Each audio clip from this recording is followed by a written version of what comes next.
Good morning, everyone. How are you all today? This is a big game of football. I'm very, very excited for Manchester City's Champions League semi-final tonight against Paris Saint-Germain. The sports washing semi-final. I'm sure we'll get onto that in a little bit. Of course, I've been joined by the connective on the 9321, Mr. Ahsan Naeem.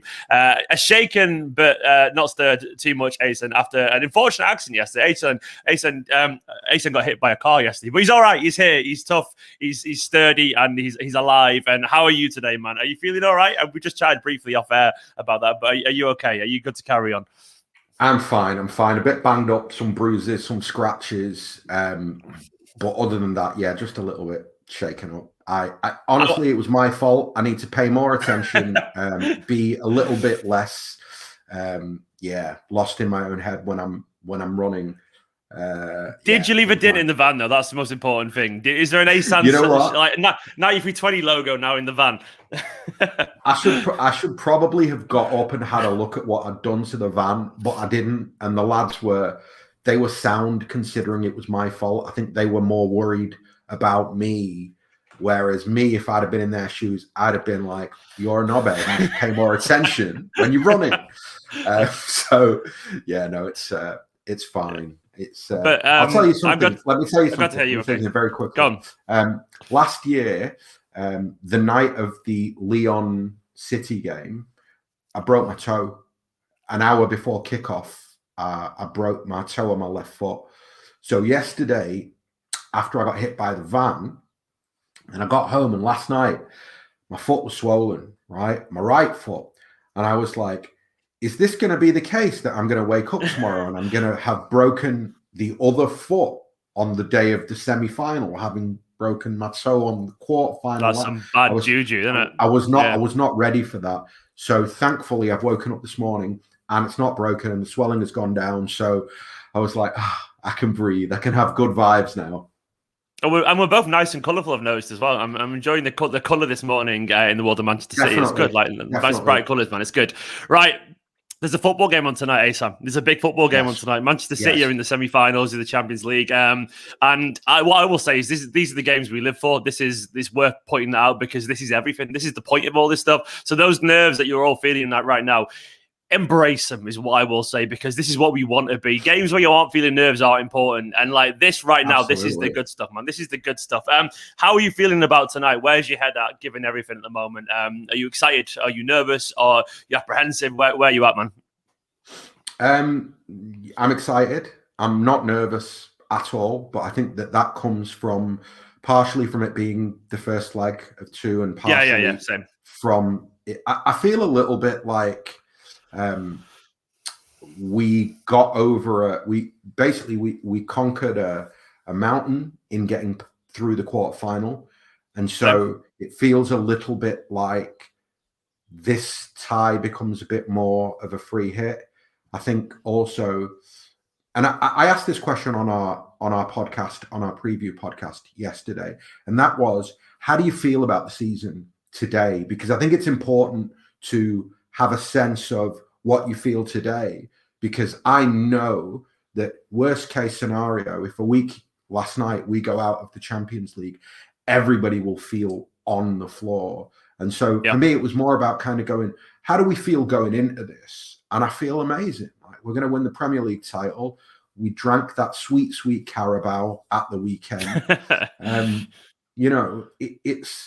It's been a weirdly incredible season, especially if you go back to, if somebody said to me in September, October, City will win the league by 10 points and be in the semi-final of the Champions League, and we'll win the Carabao, I'd have said no. I don't think anyone would be surprised at the Carabao. They'd be like, yeah, of course you will. Yeah, okay, the Carabao's the one that we would have gone, yeah, but the others, no way. So yeah, I mean, I'm really, really genuinely excited and looking forward to it. And I think the matchup tonight will be really, really good. I think it'll be a really interesting game.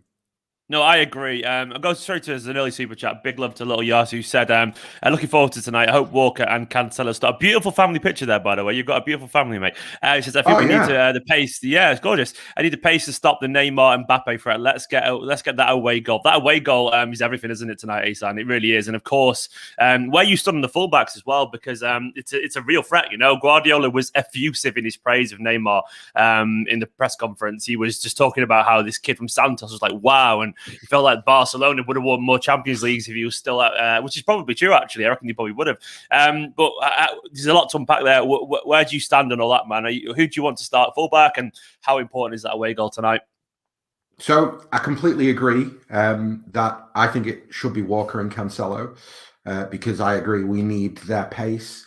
I also think that Cancelo's a lot more aggressive than Zinchenko. Like he might not be as, it might be a little bit cumbersome in the build-up at times when he plays on the left. But I think the flip side of that is that he's very aggressive. And I think that if Neymar and Di Maria are going to be on that side, then I think it's going to be important that we have somebody very aggressive who's quick on that side. So, yeah, for me, absolutely, it should be Cancelo. I think he was good against Spurs as well, wasn't he? He was very good against Spurs, and that must help. His confidence must be good. I have a question for you. So I think he was good against Spurs because Laporte played the left-sided centre-back, and I think Laporte playing the left-sided centre-back makes it a lot easier for Cancelo to play on the left because there is a natural left footer on that side. The distribution the build-up is a lot more natural than when you have Diaz and Cancelo on that side. So bearing that in mind, is it harsh on Stones if it becomes Diaz Laporte because he wants to play Cancelo? Look, I don't think it's harsh on any of the centre backs if they start, because I think if one doesn't start because they're all good. I think it's simple as that. I mean, I get where you're coming from entirely because Stones has had a very good season, but at the same time, he got himself sent off. The consequence was he might have played anyway, but the consequence was Laporte had a match-winning final performance. At the weekend. Obviously, he wasn't perfect throughout the game, Laporte, but he was still very good overall. And at the same time, it could be that circumstance has ran away from Stones there a little bit, and that's just life at a big club. If he doesn't start this game because Laporte played well the other day, because Laporte probably got that decision by default because he had to start that game. That's on Stones, unfortunately. It's a little bit harsh, maybe, and I feel sorry for him. But it's ruthless at this level, isn't it? And to be honest, I'm of the opinion as well that I don't mind who starts. I know I'm of the opinion as well that I agree actually that the left-sided. We've got to play that free at the back thing where Cancelo drops into midfield, which I'm almost certain is going to happen, by the way. We're going to play definitely one of the fullbacks alongside Rodri, because I presume Rodri will start. And they're going to do that simply because Guardiola is absolutely terrified of the counter-attack. And I went back and just watched the highlights of both PSG Bayern games, and Bayern were dreadful defensively. They were dreadful. They were so easy to get on the counter-attack. Like, there was so much space, absolutely so much space. And Guardiola already hinted as well in the press conference that they're aware of that. They're aware of that pace and that dynamism. So I do think we'll go for the 3 and then the 2. And it makes sense. Laporte is a natural left centre-back. That makes an awful lot of sense. I mean, I went for Stones in my preview, but then I've changed my mind a lot in the last 24 hours because I've got a feeling Cancelo will drift in there. It could be Zinchenko, of course, who does that, but I do think Laporte is going to play no either way. I've just got a feeling it just seems to make more and more sense. Laporte, then obviously you've got Laporte. He's got a decent turn of pace, Laporte, to fair to him. He's not the slowest in the world. I remember him keeping up with Salah at one point when he played left back. And so Laporte on that side, Diaz in the middle, Walker, Walker's just obviously lightning quick. That's a no-brainer there. I think Laporte's probably going to play now. I've changed my mind an awful lot on that. And Cancelo, I think he's earned a spot in this game. I think Guardiola wants to find a reason to play Cancelo because Cancelo's fantastic. Not to discredit Zinchenko, just because Cancelo's Cancelo and he's a brilliant player. So Cancelo playing good the other day. I think he's played his way into this game. And it's a bit harsh on Zinni because I thought Zinni was very good against Dortmund. But, once again, it comes with the territory, doesn't it, of this team. And but having said that, if Stone starts, I'm definitely not going to be complaining because he's a very good defender. I would trust. I trust most combinations of that back line now, if I'm being honest. Like, I think the only ones who are guaranteed to start are Walker and Diaz. Walker because of his pace. It makes so much sense, given Mbappe cuts in from the left there, and Diaz because he's Diaz these days. But I'm relatively relaxed, man. I mean, do you have a preference? I mean, is it those two, Laporte and Cancelo, your preference? I don't know, because I don't know. I trust Stones and Diaz more than I trust Diaz and Laporte defensively. I think Laporte has got a rick in him. Stones has got a rick in him as well. But right now, on the balance of the season, I'd prefer Stones and Diaz. I think that I kind of look at it from... I prefer to look at these things always from the opposition point of view, right? So I look at it like this. PSG's width is on their left with Mbappe, right? On their right-hand side, the width tends to come from Florenzi, the fullback, right? I would expect whoever plays attacking on our left to try and pin Florenzi or whoever the right back is back, yeah? Which means that on that side, you're dealing with Di Maria and Neymar, both of who want to drift into the middle. It's on the other side, on their left, our right, where you're going to have that Mbappe playing, really being stood out on the wing and drifting inside. So when I kind of look at that, it makes me feel like the smart thing to do is to play Cancelo, play Laporte, say to Cancelo, you know what, mate? Actually, what you're going to do is you're going to, in defensive phases, try and man-mark Neymar, because Neymar's going to come in off that side and drift into the middle, right, and try and affect the game. That suits it as well, doesn't it? That suits our game, because Cancelo going in midfield, that's normal. That's like what he does anyway. So that's not gonna it's not gonna affect us tactically, is it? Definitely. And I think that, you'd almost like, so for example, if I said to you, right, Cancelo and Neymar will cancel each other out tonight, that what will happen is Cancelo will go and sit on Neymar. For that reason, Cancelo won't affect the game that much going forward, but it will also mean that Neymar won't affect the game that much in transitions. I think we'd all take that right now. I think we'd all look at that and go, you know what? We've got other places that we can score goals from. Trust De Bruyne, Foden and co. Trust Mahrez, who's in great form at the moment. Just trust those players. No, I'm with you on that. I think it makes an awful lot of sense. Big Johnny says, you guys like you belong on a set of Blues Clues. I've never heard of that, mate. I've just quickly Googled it. It's a kids' TV show, so I think it's the colours. I'll take that. Cheers, Big Johnny.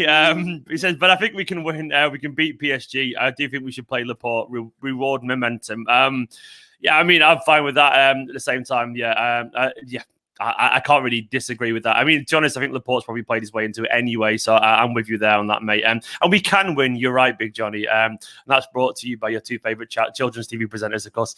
Exactly. There's another one. Exactly. There we go. And we don't lie, because kids will cry otherwise. There's another comment from Ryan. He says, morning, lads. Thank you for the comments, guys, by the way. Massively appreciated. Morning, lads. Did Raz's performance at the weekend, his performance is genuinely Europe, give Pep a decision to make? Oh, that's a good question, Ryan. That's a very good question. That's an interesting face as well, Ahsan. Go on, mate. Go on.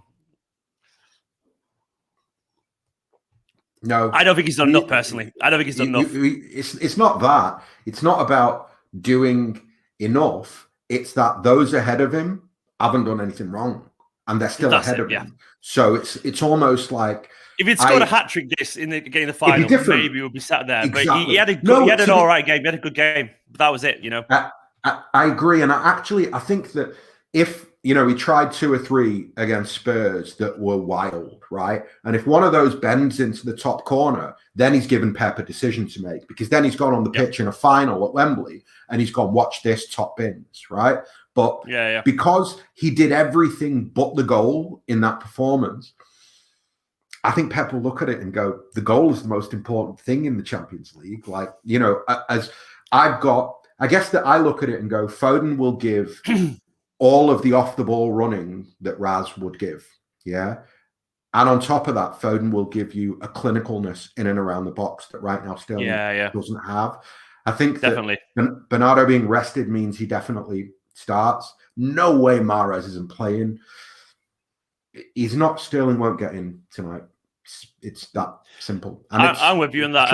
I think it's if he'd had 4 or 5 games in a row like this, but this was the first signs of positivity in terms of performance for a few games now, and that I mean, to be honest, it would be harsh on the others. It'd be harsh on the others, if I'm being honest. They deserve it because they've been excellent, and that fluid front line, it seems to work. It's also the kind of front line Guardiola loves. He loves this false nine thing, and it's almost like a vindication of his own personal beliefs about midfielders and all this kind of stuff. And it's worked for him so far. And I feel like Guardiola this season, I won't say superstitious is the word, but I definitely think he trusts the side that's done it for him this year a little bit. And I think I've got a feeling he won't want to make any changes to the structure that works so well against Dortmund. And once again, Mahrez is banging form. KDB's KDB. Foden, he's our star boy in the Champions League at the moment, and he's not going to not play Bernardo. So to me, that to me seems, unfortunately, like the current end of the line for Sterling's chances of getting this team. Having said that, if he starts, no one would be fully surprised, I guess, because it's Guardiola can do that every now and then. Lincoln Sweet says, I think Stones will play, but Laporte should play because he's looking confident and playing well. We just discussed that, mate, but I think you probably... you could be right, mate. We could see. I guess we'll know by what time is the lineup tonight? Is it 6:45? 6:45 tonight is when the lineup will be announced. Yeah. So that'll be interesting. And one more comment here. Where's it gone? From Sid. I'm not going to lie, I'm absolutely bricking it. I really won the Champions League. Mate, I think we all do, man. What I will say is it's the first leg, so my nerves aren't currently there yet, I'm not bricking it definitely yet, but I will feel nervous as soon as the first goal goes in for whoever it is. That's when I'll be like, oh, it gets real all of a sudden. You know what I mean? Like that's usually when it starts to feel like a tie for me, when the first goal is scored. You know what though? We conceding that goal against Dortmund in the second leg. It was maybe it was a really good moment for me, because I think that up until the concession of that goal, I think I have a sense of like, we're good this year, right? And when we concede that goal, it almost like I go from one extreme to the other, where I go, you know what? We still have that same, we give up piss easy goals, and therefore I don't know what we can do this year. And to go from one extreme to the other, that means that for this tie, I find myself in the middle, where whichever way the first goal goes, whether it goes Paris or it goes City, it won't make a blind bit of difference right now. I think first leg, early doors, it's just about not being blown away. It's about, no daft 15, 20-minute periods where you completely lose control of the match. Is that possible? I mean, is that, and I mean that in the most genuine way possible, because what is realistic for us to expect tonight as fans, because PSG are a good side, and like they're going to have chances, aren't they? Because they're too good not to have chances. I mean, do we need to possibly reassess our expectations of this game? Is it because we're used to playing like, I don't know, Spurs at the weekend and Leicester relatively recently, two very good sides, and they look like teams near the bottom of the league against us because they couldn't get a touch of the ball. Is it possible for us to do that against PSG, in your opinion, or do we have to reassess our expectations a little bit? I think Paris will give up a lot of the ball. I had this thought last night. It's Pochettino. So Pochettino's teams, they can play with a high press and they can play aggressively. Yeah. The question is, will they be that aggressive against this City team?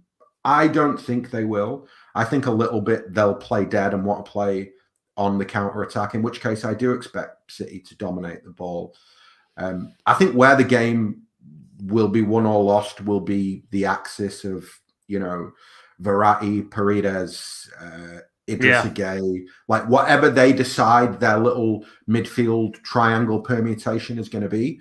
That battle against whether it's Rodri, KDB, Bernardo, or Rodri, KDB, Gundo, I think that really decides the tie, because for me, if our midfield can control the football and also control the transitions, then we'll be in a good spot. It will feel like a lot of City games. I think where I'd want to basically be cautious is what I saw against Bayern Munich was that Paris are better than your average when it comes to the counter, and also possibly the best. They're up there, aren't they? Yeah. And the other thing is that they seem to be able to play at a very high intensity and very high pace for a chunk of time. So they can do that for 15, 20 minutes. That's really, really hard to do. If you can match Bayern for intensity for 20 minutes, then you can match City for intensity for 20 minutes. And so, you have to be careful then from a City point of view that you don't, because like I was saying on our pod, I think Pep will prefer to play against Pochettino than Tuchel's Paris, because I think Pep will have looked at Tuchel's Paris and gone, they might come and try and box us punch for punch. And that will make it a basketball match, and Pep will hate that, because that's like playing Liverpool. And when you've got the forwards that they've got, you have no control. Like, you just... And to be honest, we're probably not going to win in a shootout, in my opinion. If it becomes a shootout, Mbappe and Neymar are better finishers than our lads, in my opinion. I'm not just trying to be negative there, but I think they are, And I think if he gets that open with the pace and... I always think like Mbappe and Neymar feed off that as well. They love that. They love that chaos, because chaos to them is space. Chaos to them is energy, and they're showmen. Though those two are showmen, and you don't want to give them a chance to bring out their flair and their natural. They're not. They want to entertain, and that's one thing I admire about them as footballers. But they will thrive off a big occasion. They will thrive off the idea of having time on the ball to do their tricks and skill and beat people. Don't give them that chance. We need to make them frustrated. I know that sounds really obvious, but I really want to starve them of possession. So when they get the ball, they try too much, because that's what flair players end up trying to do when they get the ball. I mean, people are saying in the comments Neymar's finishing has dropped quite a bit. Maybe it has, I don't know, but all I know is that Neymar can finish. Don't say things like that, lads. Yeah, don't say that, lads. But what I will say is, like, I saw the Bayern game when he beat two people and killed off the crossbar from 20 yards, and it was lovely stuff, man. Like, the idea that Neymar hasn't got a big goal in him is like, he of course has. And I'm not saying he's like, but either way, we don't want a shootout, because if that happens, it's going to be messy, and it will be, we could come out on the other side looking positive, but I don't know. It plays more into their hands than it does ours in that instance, and I don't want that to happen. One person who wouldn't mind that, because he's a pretty good finisher as well, bit of a segue here, is Philip Walter Foden, the Stockport Iniesta, the Manchester City fan. And I get a feeling that this is a very big game for him, man. This is a massive game for him tonight, personally. And also... this is the chance for him to stand up to that tweet, I guess. Mbappe versus Foden, which he should never have deleted and should never have sacked someone for what it's worth. Really nonsense, absolute nonsense. It's ridiculous. It's no one did anything wrong. But either way, this is a big game for him tonight, isn't it, man? And why do I get the feeling that if we are to go through once again, he's going to be heavily involved? 2 goals, of course, against Dortmund in that tie.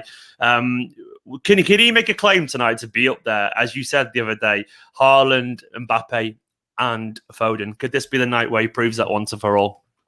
Or the tie, I guess. I think he's proven that already. So I don't think that's a question anymore. Foden is, I honestly, I think the best thing when thinking about Philip Walter Foden. I like the Walter. I don't know why. It's just me too. I think it's because I made Walter anyway, and just the fact that he shows how English he is. He's called Walter. Yeah. You know what I mean? And he plays such sexy football. Has there ever been a footballer called Walter who plays like that? And maybe there has. I don't know. Maybe some Scottish player I'm not aware of, but I just called Philip Walter Foden, and he's just like, he plays like Iniesta. It's ridiculous. What he plays, I don't know what he plays like these days anyway, but he's ridiculous. But anyway, you were saying. I was saying that I think that he's found himself in a position where Phil is probably the least nervous and the least affected by the occasion player in the front line, and I think that for that reason, that him, by the way? Is that him, or is that the is that the youth factor? When you're young, you're not scared of the world, or do you think that's a particular Foden quality? I think that's a particular Foden quality. So I said this on a pod recently. I went back and listened to what I said about Foden when he first got into the first team. And I think that it reinforces what we're saying today, which is basically that he is fearless. He plays a little bit like he's on, he's a street footballer in the sense that everything feels like it's a kickabout with his mates. That's how, he doesn't have there's a certain type of anxiety that I think that professional footballers in important games have. right? It's just a natural anxiety. And I think that guys like Mbappe, Neymar, Philip, Walter, yeah, they trust their ability. They're so comfortable with their innate talent that they don't have to be nervous. Do you know what I mean? It's like, I agree. He's like that. He's like Neymar. Yeah. Neymar's a fair comparison. It really is, because he's one of those guys who just absolutely loves playing football, absolutely gets a thrill nutmegging someone. But then at the same time, they want to score. So they're not just showmen. I think that's an incredibly fair comparison, because they are that same natural. Put it this way. If someone told you Foden was from the favelas and playing street football and playing futsal on the beach, no one would be surprised. Absolutely no one, because he has that same energy. And that's the whole thing about South American football, is that we love that fearlessness, and that comes from because they just love it, you know. And Foden feels unique in that way, doesn't he? There's not many English footballers you get that vibe from, and I think he knows that as well. I get him more and more of a sense that he knows that he's like that in this team, and I'm getting goosebumps thinking about it right now, because I think he knows he's a potential star, and I think he knows actually that this City side need him, and I think that for that age that could be quite empowering, you know, that you're that young and you've got the world looking over you, and you know, actually, and it won't go to his head because he's not that kind of person. I don't get that impression at all. But I get the feeling that tonight he's genuinely reveling in this game. He cannot wait. I wouldn't be surprised if he's the one going, "Oh, big! I'm looking forward to this." Like, everyone else is there, like a little bit nervous, and he's the one like, "This is going to be class. I can't wait." I bet he's one. Maybe I'm overthinking it here, but I just get that impression from him that he's obviously quiet and calm, but I don't know. It's just football to him. It's just football. And that in itself is also, that's also just empowering as well, you know. Like that interview with his mum where she said he was the cheapest kid in the world to ever have, because he didn't want games, he didn't want toys, he just wanted a cheap football, and he was happy. And there's something about that tonight that makes him, it's pure Jimmy Grimble, man. And I absolutely love it. It really is that, isn't it? Do you think he will give confidence to, I think he's beginning to give confidence to the rest of the team and the forward players. It's a good point, by the way. It's a really good point from George. He said, I think Foden's also used to being the best at every age group, every professional season. So he doesn't feel the pressure in that regard. You're right, man. Yes. He literally was the golden boy in the Under-17 World Cup. He won it. Exactly. You cannot underestimate that. He's been the star boy at every age since he was younger. And once again, it comes from just natural talent and work rate. So why would he be scared of playing against these players? Why would he, man? He won a World Cup at Under-17 level, which at that age is basically the biggest thing you can do. Yeah, so you're spot on, mate. It's a very good comment. So, like that definitely plays into it. So what were you going to say, mate? I missed your question because I read that. What were you going to ask? I think that I see that the rest of the team performance is elevated by Foden. I feel a bit like Kevin De Bruyne. He's beginning to affect close to him. You see, the way that people look for Kev, like the way that Mahrez or Raz or certain forwards, they'll look for Kev to do a little 1-2 with, or to know that something can happen. Now Foden is the other guy on the pitch that they want to be in and around him, because they know if they're in and around him, something is going to happen. I think he is having a talismanic effect. I said it after both the Dortmund games. I felt it in the Spurs game. I feel it this morning.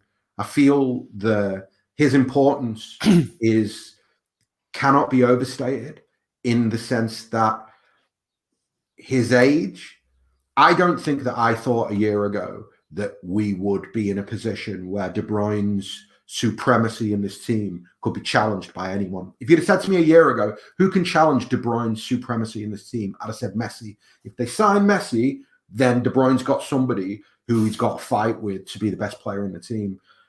De Bruyne's got to fight with Foden to be the best player in the team. That's crazy. Just take a step back, think about that. That's crazy, man. He's that good. It's mad. It's absolutely mad. De Bruyne is still it. But Foden, I mean, I think it was Stefan said recently when he tweeted, "This is still the shit, Foden." And what he meant by that, this is still Foden 1.0. And like, essentially, he's still a baby in terms of football. And we are forgetting that he's nowhere near his peak. Imagine Foden in 2 years' time. Imagine his confidence. Imagine Foden when he's 25 and he's the senior player in the team. And he will be at that point, because he would have been playing around the first team for 8 years, and which is crazy. You know, by the time he's 27, he'll be wanting a testimonial, which is absolutely crazy. You know, like he could do 20 years feasibly at Manchester City, which is, it's It's mad. It's absolutely mad. And we're not even close to seeing peak Foden yet. It's not an exaggeration to say this guy could potentially one day win a Ballon d'Or. I don't see any reason why not. One person, by the way, I need to mention because there's a very good link here. Born in Paris. No, you know that Riyad Mahrez, man. He's back. He was born in Sarcelles, which is obviously a suburb over in Paris. So this game has meaning from obviously an Algerian heritage, Algerian international, that kind of stuff. But this is his hometown, man. He's back. But back where he was born, this game must mean an awful lot for Mahrez. And the fact at the moment that, in my opinion, he's in the best form of his career. Well, his Manchester City career right now, I think. There's a consistency to his game that I've been wanting to see for ages. Like, it feels like he's also reveling in his role. And I don't know if something's clicked, or maybe I'm being a bit harsh to say he needed to click in the first place. But right now, he suits the system. And what will this game mean for him? And what are you expecting from Mahrez tonight? So to get a good idea of what this game will mean for him, I think it's telling that he said in the press conference that the Lyon game last year was the lowest point of his career, full stop.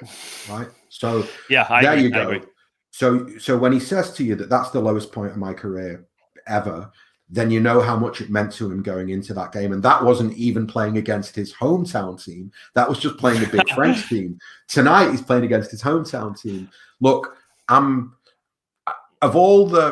there's so many players to be impressed with this season for so many different reasons. And I'm really impressed with Riyad. And the reason that I'm really impressed with Riyad is the thing that you said at the top.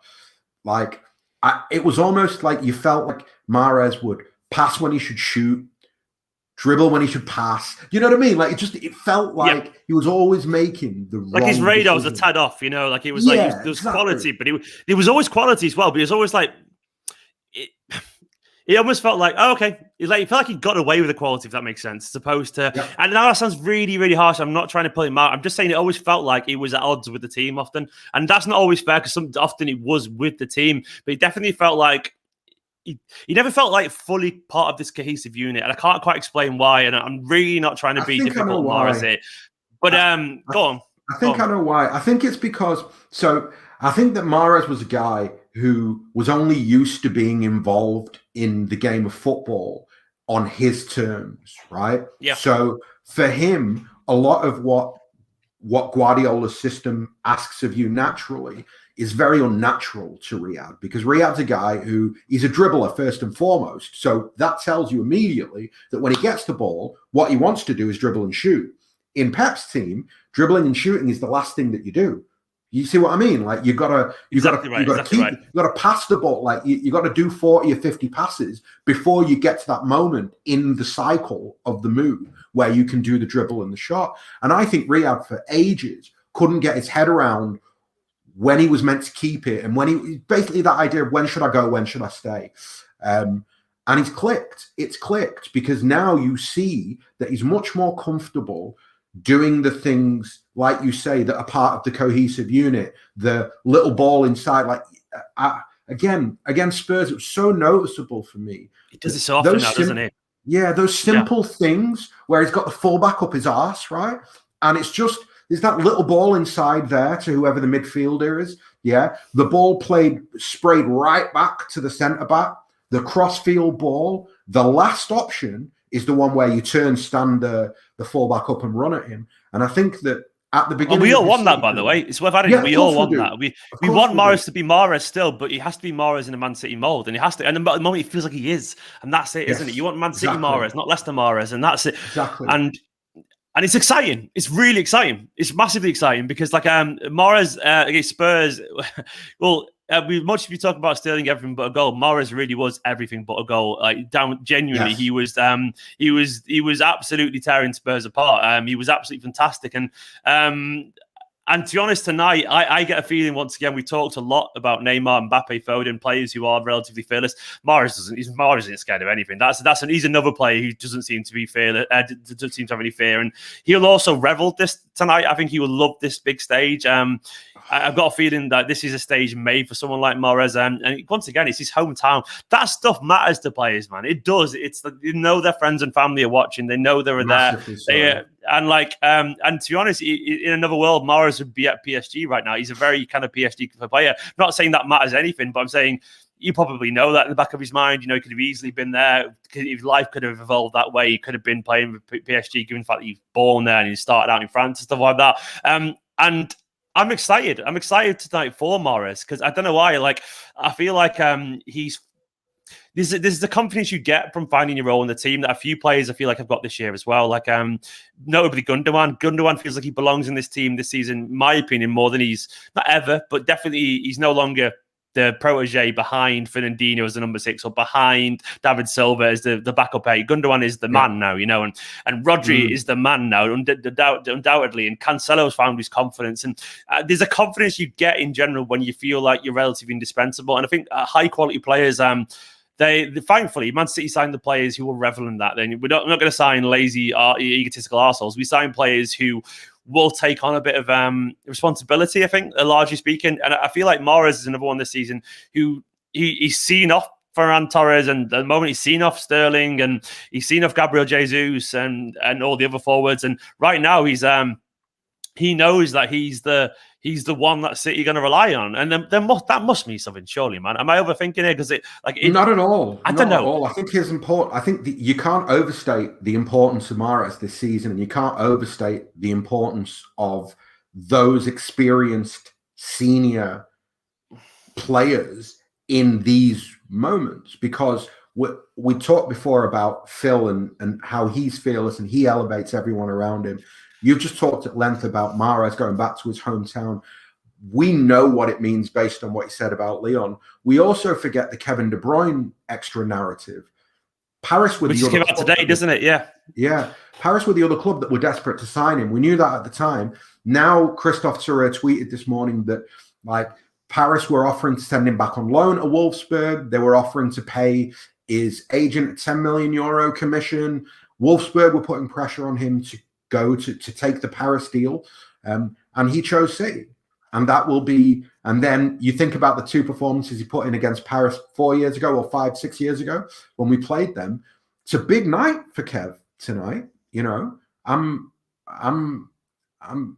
Well, do you remember him scoring against them last? I remember his performances. He scored against before, so he was up for it back then, and that was only the season after he joined. That was the season when he joined, so he was up for it back then. And I don't see any reason why he won't be up for tonight. I don't know, man. It feels to me tonight.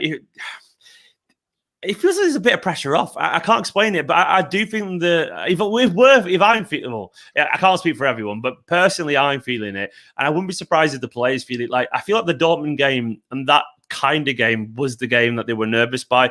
I don't feel like they'll be quite as scared about PSG in a certain way as they were against a Lyon or a Dortmund or a Monaco or a Spurs. It feels different tonight. It just feels different to me. And I could be simplifying a bit too much, but do you think that's about Steve? Do you think that's about? So Stefan said this to me this morning, which I kind of agree with actually. Do you think we all feel less pressure because of the consistency in the team selections that Pep has shown? So actually, whereas normally we go into these knockout ties with a sense of mad apprehension because we have no clue what the team will be, and generally Pep will make a selection that on some level we feel disappointed by, and yet we kind of go into this going, he can't really do that. The team picks itself. The system picks itself. The opposition obviously is the opposition. There's almost no, that. I mean, I don't want to jinx it, but I don't think that we can shoot ourselves in the foot and everybody can lose their heads when the team sheet comes out. Yeah, and I include Garcia, the guys Mendy in the dressing room. Because I think that there's definitely an element of when you look at that Lyon performance, I refuse to believe that there wasn't an element of that performance that was those lads being disappointed in what Pep had chosen. That whatever Pep picked that night, the setup, the tactics, whatever, the performance from the players was a reflection of their belief in everything that had gone on. I would hope that tonight has the opposite effect in that we have that consistency that we've had in the last 3-4 weeks in selection, and the team therefore just pick up where they left off. Because I'll throw something back to you. I think if City play like they did against Spurs, then City will be the better side over 2 ties. Because I think City played against... Go on. I'm going to hold up. Yeah, no, you're right. I'm going to answer that. I'm going to hold that for because a couple of comments I want us to get to. Bernard Jack saying the Villa game, we got a glimpse of what Foden could become. Elite, he scores tonight. Foden was absolutely immense against Villa. And to be honest, what I will say about that performance, by the way, is I fucking needed that performance simply because of everything that had gone on. Just because of everything that had gone on, Foden was a reminder of why we love Man City that night. And yes. I'm not exaggerating there. Foden, it was Foden that night as well, being that immense. It was like, thank God for Foden, and thank God for him because he made life feel good after a tumultuous couple of days. And I think Mooney said where he won't know if he's behind Man City or not until we see City score. And like when we scored against Aston Villa, and then when Foden was that brilliant that night, it did remind me of that football. It's not going to go for me, regardless of all that nonsense. No. It isn't going to go. And you're right, mate. You're right. And there's another comment as well. Where's it gone? Big love to where's it gone? I've lost it. Afzal, I can't find your comment, mate. Oops, I pressed the wrong one there. Apologies. Here it is. Afzal said, we feel less pressure because we've already won the Carabao Cup and it's all that matters. Yes, it is all that matters. That's all we want, that trophy, man. Well, no, what I will say about go on. We won the league too, I think. I think United dropping points last weekend. I think the league's in the bag now. So the league and the Carabao double means you're absolutely right, Afzal. It's a free hit. Yeah. It's a free hit, and also, by the way, I think because United dropping points, it means we can play a strong team this game. And the Palace game is not quite as important anymore. I think we've got another buffer, and I still think we'll go strong against Palace. But I feel like we can play our strongest team and not think about that game too much for what it's worth. But we were just talking about why it maybe feels a little bit different, and for me, it's a combination of factors. I think it's because the block was getting to the semi-finals because obviously Guardiola, we hadn't done it under Guardiola. I think we've gone past that. For me, it was always about a certain kind of team as well. And I think last year when we played Madrid, we were excellent, and we beaten big sides before, man. Like Barcelona 3-1, we've beaten Bayern Munich in the group stages and all that. We had beaten big sides before, and for some reason, I'm not quite scared for these kind of games, and I think maybe it's for that reason. And I guess you're right also because it feels predictable. It feels like Guardiola, we talked about it earlier in the video, Guardiola does seem to trust this side and this collective and this system. And I don't think he's got a reason to change it because it's not like we're last season when he tried to change the team, it's because we were leaking goals defensively and we were susceptible to counterattacks. And we're not at the moment, really. Apart from everyone's going to concede a goal every now and then. Of course, it's human nature. It's football, and you can't be perfect. It's literally perfect all the time. But largely, one of City's strengths this season has been our defence. We've been winning games because we've been keeping clean sheets, and it'd be absolutely insane now, genuinely, and it'd be unreasonable, in my opinion, to change the defence drastically because it's just not necessary. It isn't necessary because it isn't a weakness in the way that it was last year, and there is no real weaknesses in this current system. So, I think that's probably why I feel confident as well, because we've got past a certain kind of challenge. We've beaten certain kind of challenges before, i.e. big teams, and the defense doesn't need messing around with, and the system doesn't need messing around with. So all those factors come together to go, well, is there something in the air tonight, man? To quote a bit of Phil Collins there. Is I don't know, does it feel a bit different? And to me... It does. It does. It does. I'm less nervous about this than Dortmund. Dortmund, I was nervous. I'm not tonight. And that's empowering as well, what I would say. That's empowering, man. Did you see Pep's press conference? No. I've got to shoot too, but very quickly. Did you see Pep's press conference? I think the thought that we should leave everybody with is, I don't think I've ever seen Pep that relaxed, that happy in a Champions League knockout stage. I've not seen it physically. I've read the quotes. He looked like a man. He looked like a man that knew what he was going to do tonight, and that's a very, very nice feeling. If you want to feel good, go and watch Pep's presser. It definitely made me feel good. I've got to get to this. Lennon Sweet said, "Are you worried about Edison because sometimes he plays about too much?" I'm not, mate. I'm not worried about Edison. Edison. Mistakes can happen, but I'm not worried about Edison tonight, mate. Personally, I can't really go much deeper than that because if a mistake happens, it happens. But I'd never really worry about Edison personally. That's where my head's at. I'd never see him as there will be the odd mistake in the way we play, but largely Edison doesn't panic me. I can't go deeper than that, unfortunately, mate. But you anything to add to that, Ahsan? Because that's pretty much where my head's at. That's it. I think Edison's the best goalkeeper in the world, and certainly the best goalkeeper in the world for Manchester City. So there you go. 100%. Guys, I've got to go because I'm going outside the Etihad, actually. So if anyone's watching over abroad in the Premier League TV, I'm live on there around 11 o'clock. So I'm going to go jump in a taxi now and get to the Etihad. Media Dom, get going. Get to your next media appearance. Oh, who needs me now? No, but either way, obviously I'll be along for the watch along tonight. But don't forget to go and check out the 9320 podcast. Loads and loads and loads of wonderful content over there. There's a link in the description, of course, and go and follow at 9320 pod. Recently at 10k and Ahsan obviously is a legend. I mean this right now. I'm going to put it in the comments. I always like to do it because it's worth doing as we're live, so people can click the link and go over. Here it is in the comments. Go to check the website out, and I'll put the Twitter as well. What's your Twitter handle again? It's at 9320, isn't it? At 9320 pod. Yeah, I'm going to do it right now. But Ahsan, obviously, and the boys over there deserve it because it's fantastic and they do incredible work. And we're very lucky to have them representing Manchester City in the pod space.